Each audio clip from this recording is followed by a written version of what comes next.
Whitney Houston, Heath Ledger, Brittany Murphy, Anna Nicole Smith, and Michael Jackson are some of the most famous celebrities in the past decade, and they all have something in common. They died of prescription drug overdose. As you know, I am studying to become a pharmacist, and while working towards my degree, we are required to attend a seminar each semester about prescription drug addiction in the pharmacy field. Prescription drug abuse is one of the biggest issues in the world today, especially in the United States. As reported by the Huffington Post, recent studies show that in 2010, 2.4 million people aged 12 and over began using prescription drugs for non-medical reasons.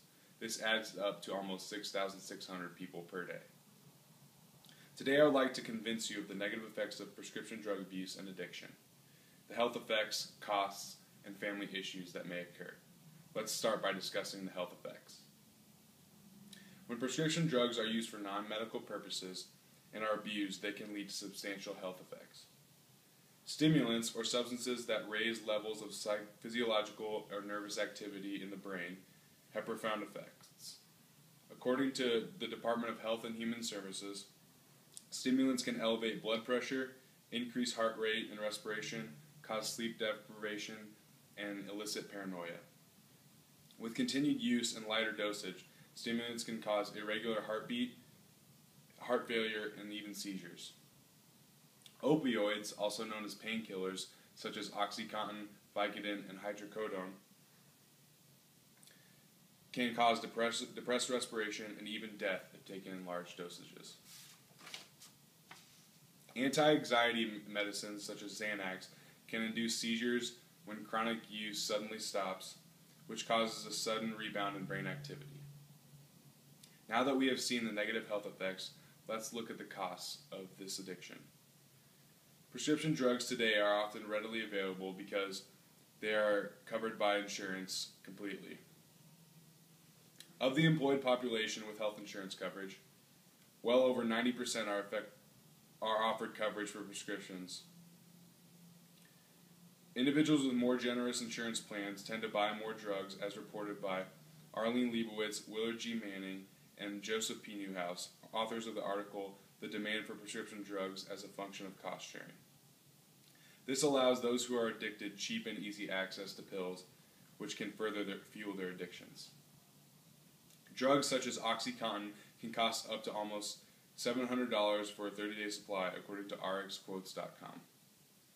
With drug abusers consuming up to 5 pills a day, this can become a very pricey habit for users, as reported by CNN.com. The potential overall cost of painkiller use in the United States accounts for more than $70 billion per year. Pill addicts that look around for doctors to hand out prescriptions cost Americans with insurance $10,000 to $15,000 each. Drug abuse also amounts to an outstanding criminal justice bill for taxpayers that is almost $8.2 billion a year. Now that we understand the finances of prescription drug addiction, let's discuss the potential family problems that may occur.